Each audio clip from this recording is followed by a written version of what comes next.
todos los accesos para las hemodiálisis. Vemos hipertensión renovascular, que está muy asociado a hipertensión primaria. Vemos toda la patología aterosclerótica que viene desde aorta, extremidades superiores, inferiores, carótida. También entramos todo lo de urgencias en trauma vascular a cualquier nivel y hacemos tanto cirugía abierta como cirugía endovascular, todas las endoprótesis, aneurismas aórticos, stents, angioplastías. La verdad está muy variada, no se van a aburrir, es una buena opción. Todavía la especialidad no es de tantos años y pues los invito también a que la consideren dentro de sus opciones si todavía no saben qué hacer. El día de hoy nos toca revisar anatomía arterial. Es un poquito difícil hablar de anatomía arterial en solamente pues una clase, ¿no? Entonces, vamos a tratar de resumir las grandes partes de la anatomía aórtica. Y la anatomía de las extremidades las vamos a ir incluyendo conforme vayamos viendo insuficiencia arterial aguda, tanto de las extremidades superiores o inferiores, para no saturar con solamente una clase de anatomía. Ya sabemos que las vimos en nuestra clase de anato, pero bueno, va a ser especialmente dedicada solamente a la sección arterial. Tampoco me gusta dar clases largas de una hora, tratamos de hacerlo si se puede en media, 40 minutos, para que tengamos todavía nuestra atención por ahí. ¿Sale? Y vamos a empezar. Bueno, lo que nosotros nos encargamos como cirujanos vasculares es pues toda una rama del sistema cardiovascular que está compuesto por unos tubos, les llamamos arterias o venas, en una bomba motriz central del corazón. El corazón como tal se encarga de otra especialidad que es o cardiología clínica o cirugía cardiotorácica. Nosotros como cirujanos vasculares periféricos nos encargamos de la aorta y todas sus ramas hasta el final. ¿Sale? Y sin embargo tenemos amplia relación con el corazón, ya que si existe una disfunción o alteración dentro de él, nos va a dar mucha afección dentro de nuestro sistema arterial o venoso. ¿Sale? Y está compuesto por venas, arterias y capilares. Recordemos de nuestras clases de histología que se componen nuestros vasos por 3 capas, que es la íntima, la muscular y la adventicia, en donde la diferencia entre las arterias y las venas va a ser el grosor de la capa muscular. Y en todo nuestro territorio endotelial, que ya es considerado como un sistema aparte gracias a su red rica de señales autócrinas, paracrinas y endocrinas, que nos van a ayudar a llevar señalizaciones a larga distancia. Y bueno, y todavía más ahorita en los estudios vasculares que estamos teniendo dentro de la pandemia, hemos visto que el COVID ataca mucho al sistema endotelial, considerándolo, aparte de una enfermedad pulmonar, pues una enfermedad endotelial. Y es muy interesante todas las interacciones que va a tener y las alteraciones en la micro y macrovasculatura que posteriormente iremos viendo también conforme vayamos viendo las clases. Voy a ir incluyendo un poco de también patología por ¿sale? Y los capilares, que es el territorio más distal. Sin embargo, también debemos de entender cómo funciona la red capilar. Les voy a incluir también una clase de fisiología arterial para entender los diferentes trastornos, aunque a veces la macrovasculatura la tengamos íntegra. Vamos a ver rápidamente varios segmentos, principalmente aórtico, torácico, abdominal, subclavio, a grandes rasgos, recordando particularidades de cada uno. Recordemos que la aorta ascendente o el arco aórtico va a estar compuesto de 3 partes. Va a empezar aquí con la aorta ascendente, vamos a tener el arco y la aorta descendente. Dentro de la aorta ascendente solamente vamos a tener las arterias coronarias que van a estar nutridas, recuerden que no en la sístole, sino en la diástole, en donde va a entrar por los orificios coronarios hacia la circulación coronaria. Después de esto vamos a tener que asciende en sentido proximal lateral izquierdo, con una rotación aproximadamente de 45 grados, en donde vamos a finalizar con el arco aórtico, donde vamos a tener los principales vasos de esta arteria principal, que les llamamos los troncos supraaórticos. Y los troncos supraaórticos van a ser, en la mayoría de los casos, 3. que es el tronco brachiocefálico, la arteria carótida común izquierda y la arteria subclavia izquierda. ¿Por qué le digo en la mayoría de los casos? Porque tenemos variaciones anatómicas donde la más frecuente es la habitual en un 70%, donde está a la disposición de los tres troncos supraórticos principales. Sin embargo, existen diferencias anatómicas que van a ser variantes normales, que van a ser importantes para nosotros como cirujanos vasculares, ya que de acuerdo al tipo de anatomía que tengamos, por ejemplo, en la patología de un aneurisma tóraco-abdominal, donde intentamos repararlo por vía endovascular, va a ser muy importante ver qué variación anatómica tienen dentro del arco aórtico. Existen más de 20 variaciones anatómicas, sin embargo, les pongo las más relevantes para ustedes y que sepan que no solamente existe una sola disposición. Tenemos algo que se llama tronco bovino, es la segunda imagen en un 8 a 25%, en donde vemos que la arteria carótida común izquierda sale directamente también del tronco brachiocefálico.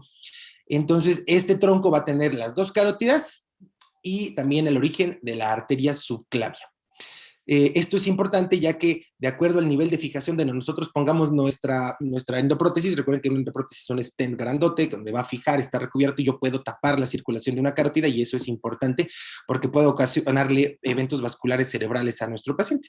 A esta forma anatómica se le denomina tronco bovino. Y todas estas variaciones anatómicas van a estar dadas por alteraciones del desarrollo de los arcos aórticos. Recuerden que todas las ramas de los troncos supraórticos nacen directamente por la embriología del desarrollo de los arcos aórticos que hay que recordar. También podemos tener otra variante que es la segunda en frecuencia de 0.5 al 6%, en donde nace primero el tronco brachiocefálico, posteriormente la arteria carótida común izquierda, y después entre la arteria subclavia izquierda y la carótida común izquierda nace la arteria vertebral izquierda. Recordemos que el nacimiento principal de las arterias vertebrales está dado en las arterias subclavias de cada lado. Entonces, esta es una alteración frecuente porque ahorita que veamos la arteria vertebral, recordemos que tenemos arteria izquierda y derecha y la arteria dominante va a ser la arteria izquierda. Dentro de las dos vertebrales, una va a llevar mayor flujo que otra. Recuerden que principalmente es la izquierda en un 75% de los casos. Y posteriormente una alteración que me va a dar repercusiones clínicas dentro de nuestro paciente es algo que llamamos arteria lusoria. La arteria lusoria es el nacimiento aberrante de la arteria subclavia derecha posteriormente al nacimiento de todos los troncos supraórticos. Más o menos aquí les traigo un esquema en donde si observan la primera rama que sale es solamente la arteria carótida común derecha, después sale la arteria carótida común izquierda, después la arteria subclavia izquierda y al final nace la arteria subclavia derecha.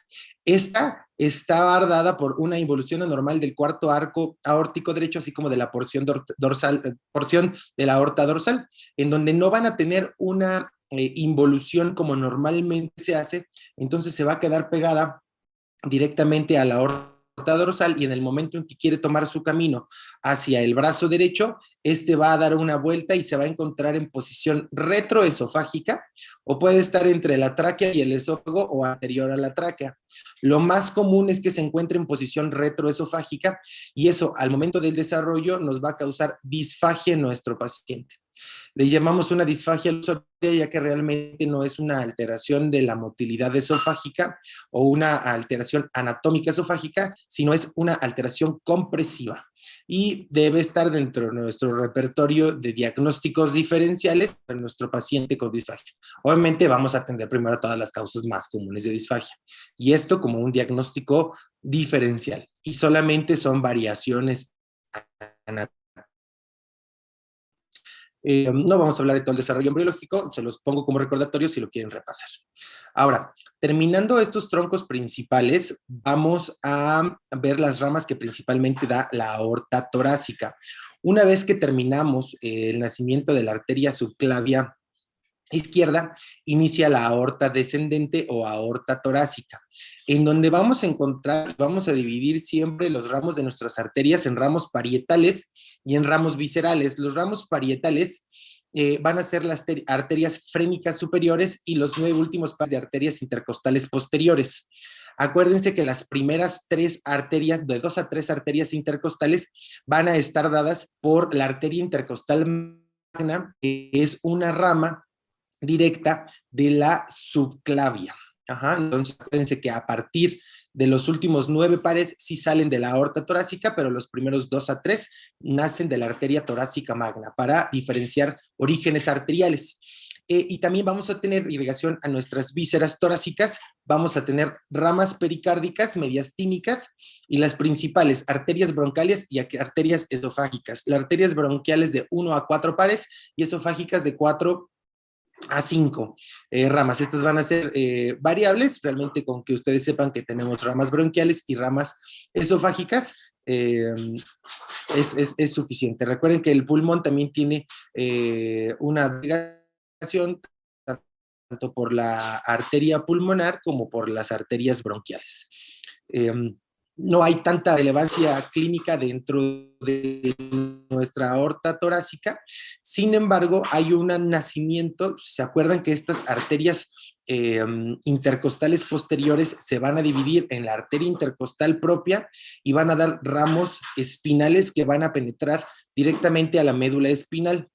Históricamente se ha escrito una arteria espinal magna o arteria de Adam-Kewicz que sale entre la vértebra torácica número 4 y 9, que principalmente va a nutrir a la médula espinal de una manera directa a través de la arteria espinal anterior. Es importante porque cuando nosotros tratamos de reparar aneurismas toracoabdominales y nosotros ponemos un stent que recubre la mayor parte de nuestra aorta torácica, la circulación de las arterias intercostales va a estar suplida a través de las arterias intercostales anteriores, que van a ser ramas de la arteria torácica interna y epigástrica profunda. Si nosotros tapamos las arterias posteriores, pues vamos a tener una circulación colateral por las anteriores. Pero en caso de que tengamos una circulación predominante por una arteria espinal magna o de Adam-Kewicz, podemos causar lesión medular cuando nosotros ocluimos nuestro sistema arterial torácico y podemos dejar a un paciente con hemiplegia, si sale de la inflamación y el síndrome medular que le vamos a ocasionar. Siempre hay que tener mucho cuidado en esto y tenerlo en cabeza como relevancia anatómica. Posteriormente, después de la aorta torácica, vamos a ver que a través del orificio aórtico en el diafragma vamos a comenzar con la aorta abdominal. De los ramos viscerales importantes que les comenté, que fue la arteria frénica o diafragmática superior, que es ramo directo de la aorta torácica, vamos a ver que vamos a tener la arteria frénica inferior, que es la primera rama de nuestra aorta abdominal. Vamos también a dividirlos en ramos parietales y en ramos viscerales. Los ramos parietales igualmente van a ser las frénicas inferiores hasta abajo a terminar en la bifurcación ilíaca con la arteria sacral media y las arterias lumbares de los espacios 1 a 4. Es importante la arteria frénica inferior porque de ahí se va a derivar la arteria suprarrenal superior. La arteria suprarrenal, la glándula suprarrenal va a tener 3 nutriciones principales, que es la arteria suprarrenal superior, la media y la inferior. La arteria suprarrenal superior va a estar dada por la frénica inferior, la arteria suprarrenal media directamente de la aorta y la arteria suprarrenal inferior de la arteria renal. Entonces es una circulación mixta y esto es importante para la cirugía de las glándulas suprarrenales.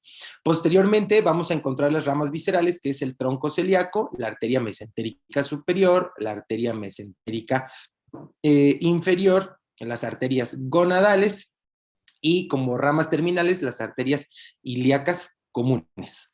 El tronco celíaco, la arteria mesentérica superior y la inferior van a tener circulación colateral entre ellas que me va a permitir poder yo en cierto caso quirúrgico poder ligar el tronco celíaco con solamente un riesgo de alguna isquemia dentro de la arteria hepática o del estómago en un 35%, porque tenemos afortunadamente circulación colateral a través de la arteria mesentérica superior y a través de la arteria mesentérica inferior. Cuando veamos isquemia mesentérica, vamos a ver por qué puntos anatómicos específicos tenemos estas conexiones para evitar la isquemia intestinal.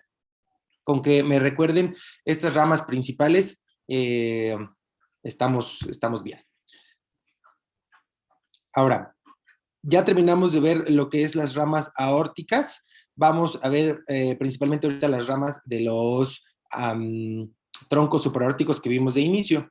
Entonces, recordamos que tenemos las arterias carótidas. Las arterias carótidas las vamos a dividir en derecha e izquierda, las arterias comunes, y vamos a tener su bifurcación. La bifurcación la vamos a tener a nivel del borde superior del cartílago tiroides, en donde se va a dividir en la arteria carótida externa y la arteria carótida interna.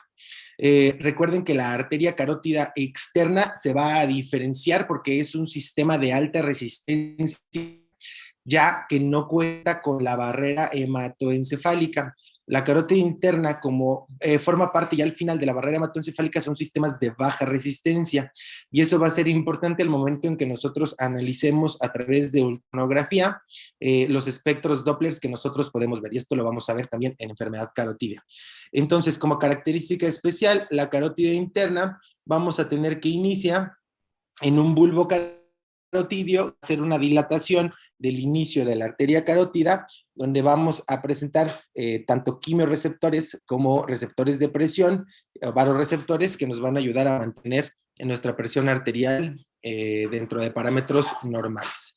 En este nivel de la bifurcación carotidia se pueden alojar enfermedades tales como un tumor de cuerpo carotidio o quemodectomas, en donde van a ser un crecimiento, proliferación del cuerpo carotidio que nos va a llevar a una compresión en caso de que sean bastante voluminosos, como una entidad diferente. Recordemos nada más el sitio anatómico.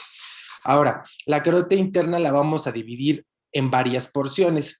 En una porción cervical, que es todavía lo que tenemos del borde superior del cartílago tiroides, hasta sus ramas terminales en la arteria cerebral anterior. Entonces, el segmento cervical es así, simple, no tiene ramas, llegamos hasta su entrada por el agujero carotidio, en donde vamos a tener la porción número 2, que es la porción petrosa. Todo el recorrido que hace dentro del agujero carotidio para entrar y hacerse ya intradural. Después vamos a tener una porción tercera que le conocemos como porción lacerosa o porción lacerum, en donde es esa porción de transición que se fija dentro de la dura madre para poder ingresar al sistema cerebral. Posteriormente vamos a tener la porción carotídea, la porción cavernosa, que es justamente interna a los senos cavernosos. Ajá. Recordemos que en esta porción cavernosa está rodeada de venas, es una zona difícil de accesar por los neurocirujanos, que son los que se encargan de circulación, ya que tenemos demasiada circulación venosa alrededor que nos puede causar sangrados fatales. Posteriormente vamos a encontrar la porción clinoidea. Recordemos que después de los senos cavernosos vamos a encontrar las apófisis clinoideas y vamos a dividir la carótida en esa porción, en una porción infraclinoidea y supraclinoidea. La porción clinoidea, va a seguir cuando ya tenemos la rama oftálmica, que va a ser una rama terminal de la carótida interna. Esta porción se va a conocer como el segmento número 6 o la porción oftálmica, y posteriormente la última porción, que es la C7, se va a arteria cerebral anterior, me da las arterias comunicantes,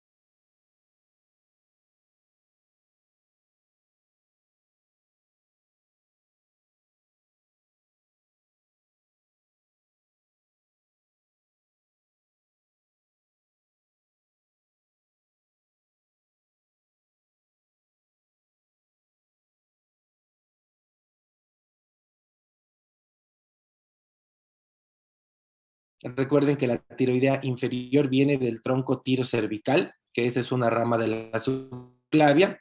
Tiene la arteria lingual de cáncer de lengua o para malformaciones arteriovenosas dentro del territorio oral, ya que de las principales ramas que forman malformaciones arteriovenosas va a ser la arteria facial y la arteria lingual. La arteria lingual la vamos a encontrar en el triángulo de Pirogov, en donde vamos a tener que es el borde superior del digástrico y el piso es el músculo gloso, en donde tenemos que separarlo para entrar a la arteria lingual. La arteria faríngea ascendente es importante ya que esta es la que va a nutrir a nuestro cuerpo carotidio. Y si nosotros queremos realizar una cirugía de cuerpo carotidio o una embolización previa de nuestro tumor de cuerpo carotidio, tenemos que embolizar nuestra arteria faríngea ascendente.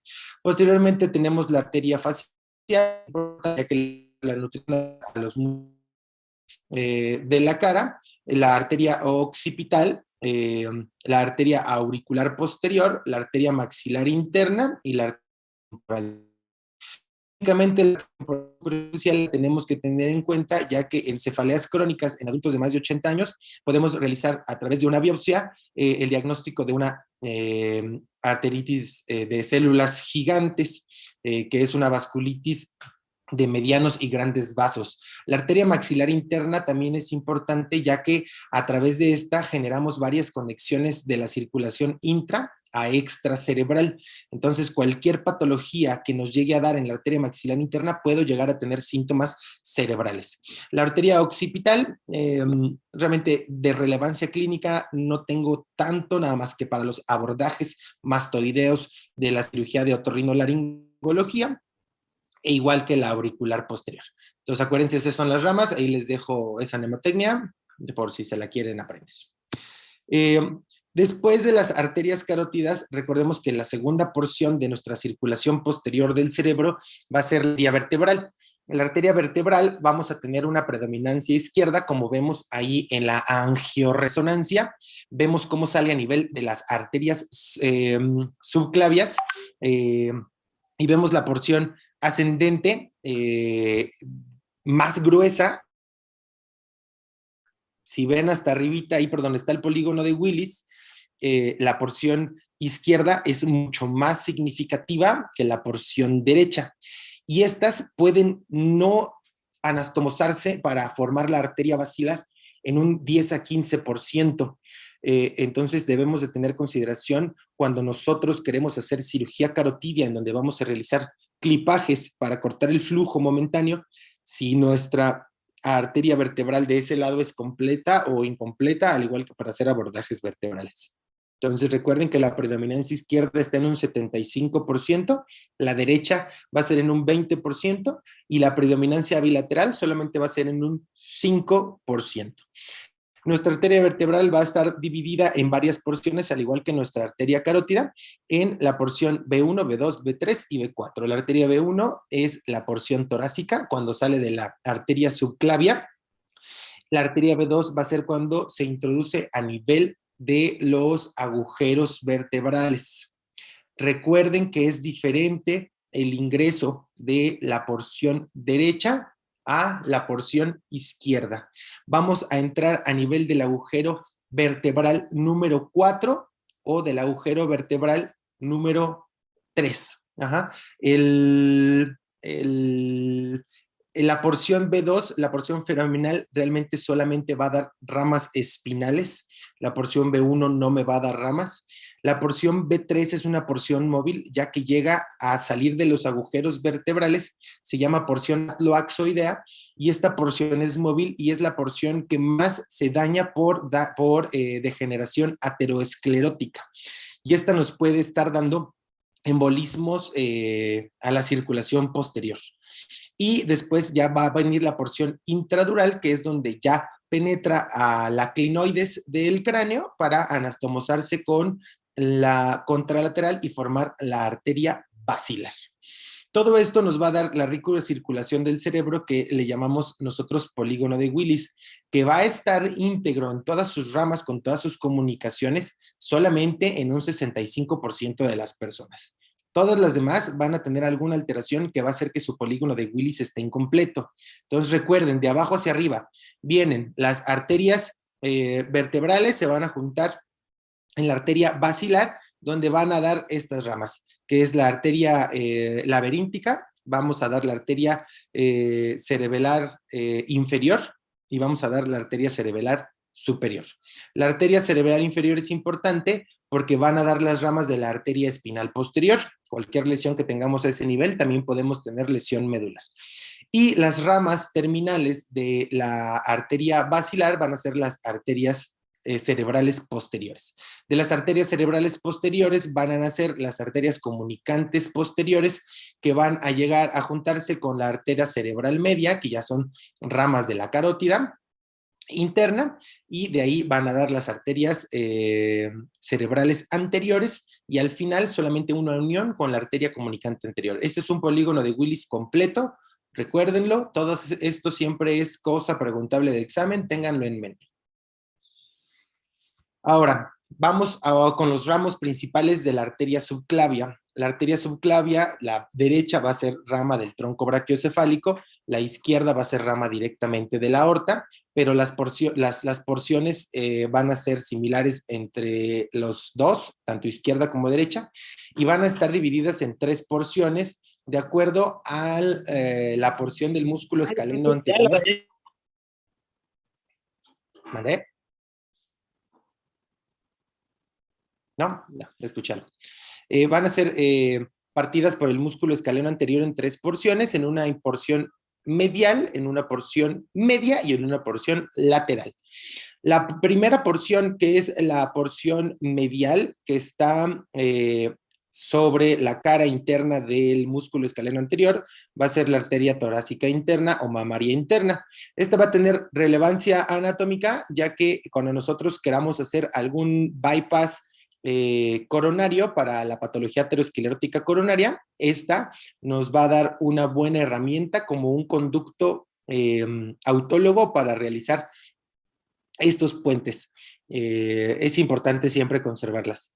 Después tenemos la porción media que se encuentra por detrás del músculo escaleno anterior y vamos a tener unas ramas importantes.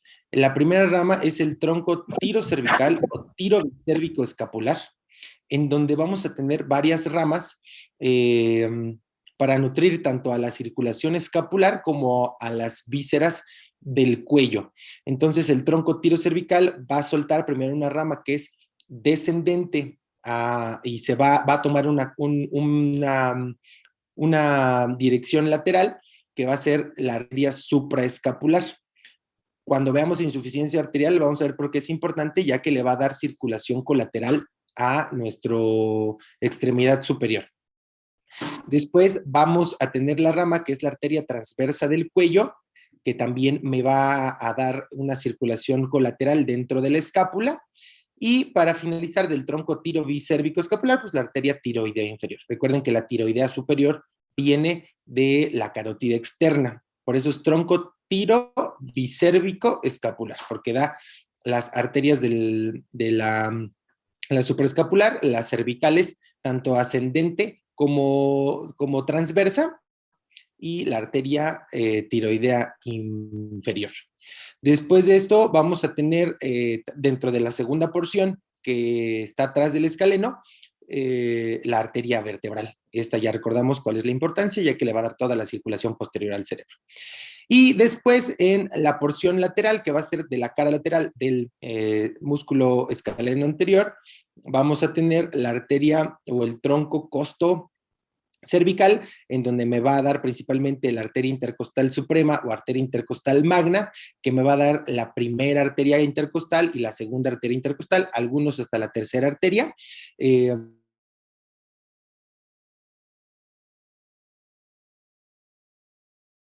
Cervical profunda, que esta me va a dar circulación colateral con la arteria occipital, que también es rama de la carótida externa. Así se dividen las principales ramas de la arteria subclavia, son importantes para la cirugía de todo este segmento del ápice pulmonar y de la salida del tórax, que también es una patología que vamos a ver en unas clases posteriores. Después vamos a tener la arteria axilar, que va a iniciar después del borde inferior de la primera costilla. A igual la vamos a dividir en 3 segmentos, que va a estar divididos por el músculo pectoral mayor. El primero segmento vamos a tener nada más el nacimiento de solamente una arteria, que es la arteria torácica superior, que va a irrigar los músculos intercostales y porción del músculo pectoral menor y mayor con ramos musculares. Después vamos a encontrar la segunda porción, que es la que más ramas tiene, que va a estar por detrás del músculo pectoral mayor y principalmente me va a dar la arteria torácica lateral o mamaria externa, que recordemos que esto nos van a dar muchas ramas para las arterias intercostales anteriores, y me va a dar también la arteria tóraco-acromial. Arteria tóraco-acromial porque me va a dar ramas tanto de deltoideas, pectorales, claviculares y acromiales, que van a formar parte de la circulación colateral del hombro y del brazo. Y la tercera arteria, que es la arteria torácica lateral. Del tercer segmento, que va a ser del borde inferior del músculo pectoral mayor, van a nacer nada más la arteria subescapular y las arterias circunflejas, en par, la arteria circunfleja humeral anterior y la arteria circunfleja humeral posterior, para completar los círculos de la circulación colateral del hombro. Estas ya son cosas más específicas, pero con que se aprendan sus primeras ramas es suficiente. Esto ya como parte de las ramas de los troncos supraórticos. Les recuerdo que ya arteria braquial y arterias femorales los vamos a ver en los capítulos de enfermedad arterial periférica para que no se saturen. Y terminando las ramas aórticas, vamos a tener las arterias ilíacas comunes. Las arterias ilíacas comunes no van a presentar ramas, van a ser un segmento corto de 4 a 5 centímetros, que principalmente van a discurrir en la cara anterior del promontorio, que es un lugar anatómico común. Cuando nosotros queremos acceder a la bifurcación, vamos a tocar el promontorio, que es S5, digo, L5S1, para justamente llegar a la bifurcación aórtica. Ahí recordemos que está la arteria sacra media como rama terminal de la aorta abdominal y va a dividirse en la arteria hipogástrica o arteria ilíaca interna y la arteria ilíaca externa. La arteria ilíaca interna es importante dentro de la anatomía pélvica y por desgracia pues no la tenemos que aprender. La arteria hipogástrica vamos a tener ramas, las que son intrapélvicas y las que son extrapélvicas. Las ramas intrapélvicas van a ser divididas en dos, en ramas parietales y en ramas viscerales. Y las ramas extrapélvicas solamente pues, son musculares, ¿sale? Las ramas intrapélvicas parietales van a estar dadas por las ramas iliolumbares y por las ramas sacras laterales. La arteria iliolumbar va a ser ascendente y me va a servir como circulación colateral también a la musculatura del psoas. Y las arterias sacras laterales pues van a tener una inervación tanto de los plexos nerviosos y se van a meter por los agujeros sacros. Las arterias viscerales van a variar del hombre a la mujer. Dentro del hombre vamos a tener la arteria prostática y en la mujer vamos a tener la arteria uterina y la arteria vaginal. Las que son constantes en los dos sexos va a ser la arteria umbilical, la arteria vesical inferior y la arteria rectal media. La arteria vesical superior va a ser una rama de la umbilical y después se va a obliterar en esa porción para dar el ligamento que embriológicamente conocemos como ligamento umbilical. Las arterias rectales, recordemos que tenemos arterias rectales superiores, tenemos arterias rectales medias y tenemos arterias rectales inferiores y cada una va a tener un origen diferente. La arteria rectal media va a estar dada por la arteria hipogástrica, la arteria rectal inferior va a estar dada por las arterias pudendas y las arterias rectales superiores van a estar dadas por las arterias mesentéricas inferiores como ramas terminales. Ahora, las arterias extrapélvicas van a ser tanto para su cara posterior como para la cara interior. Vamos a tener a la arteria glútea superior y la arteria glútea inferior. Vamos a tener a la arteria obturatriz y a la arteria pudenda. Estas son las ramas de la arteria hipogástrica, también hay que aprendérnoslas. Y para terminar ya así a grande modo la anatomía de la arteria de la aorta, vamos a tener la arteria ilíaca externa, que vamos a tener tres ramas, dos principales y una accesoria. Las arterias ureterales, que vienen a dar ramitos cuando pasa por ahí los ureteros, y las arterias epigástricas y las arterias circunfleja ilíaca profunda. Recuerden que la arteria epigástrica, no se vayan a confundir, hay una arteria epigástrica superficial que es rama de la arteria femoral común, y esta arteria epigástrica profunda que es rama de la arteria ilíaca interna. De mayor predominancia para cuando nosotros accedemos a realizar un trasplante renal, siempre tenemos que cuidar estos vasos epigástricos para no lesionarlos. ¿Sale? Y las arterias circunflejas ilíacas profundas me van a servir mucho, ya que si tengo una estenosis del segmento aortoilíaco, me pueden llevar circulación colateral hacia la pierna a través de esta arteria.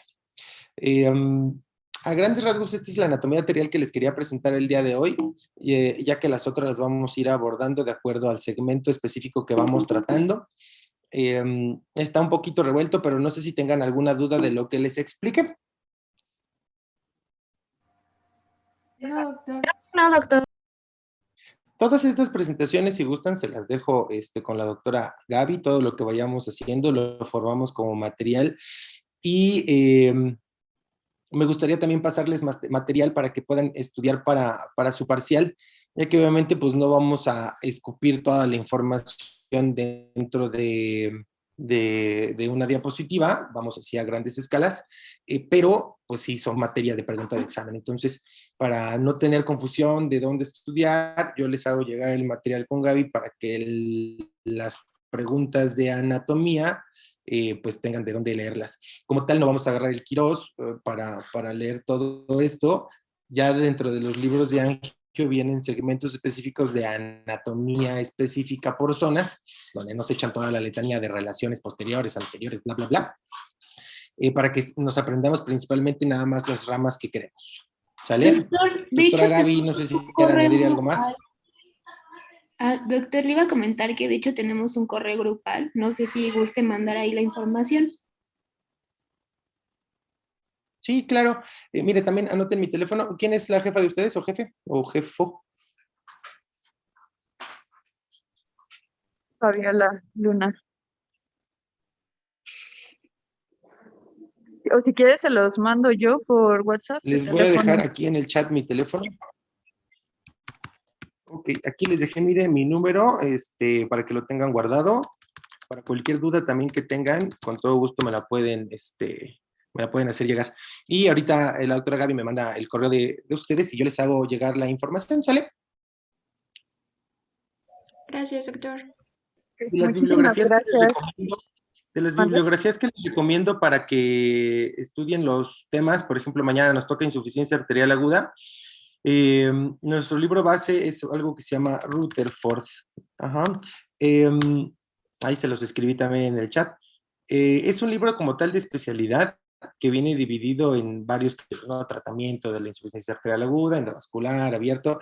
No me importa tanto que se enfoquen ustedes como pregrado en los tratamientos, que si vamos a abrir la arteria, que no. A mí lo que me interesa, que principalmente se aprendan ustedes, es el cuadro clínico, que se aprendan bien la anatomía, que se aprendan bien los estudios diagnósticos, los gold estándar, identificar muy bien todas estas enfermedades que referirán con el especialista, pero principalmente la detección es súper importante. Es en donde quiero que se basen su atención.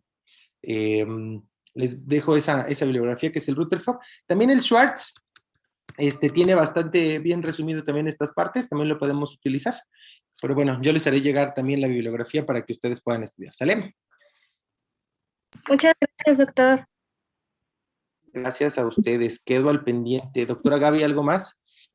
No, muchísimas gracias. Entonces nos vemos mañana ya con el siguiente tema. Órale.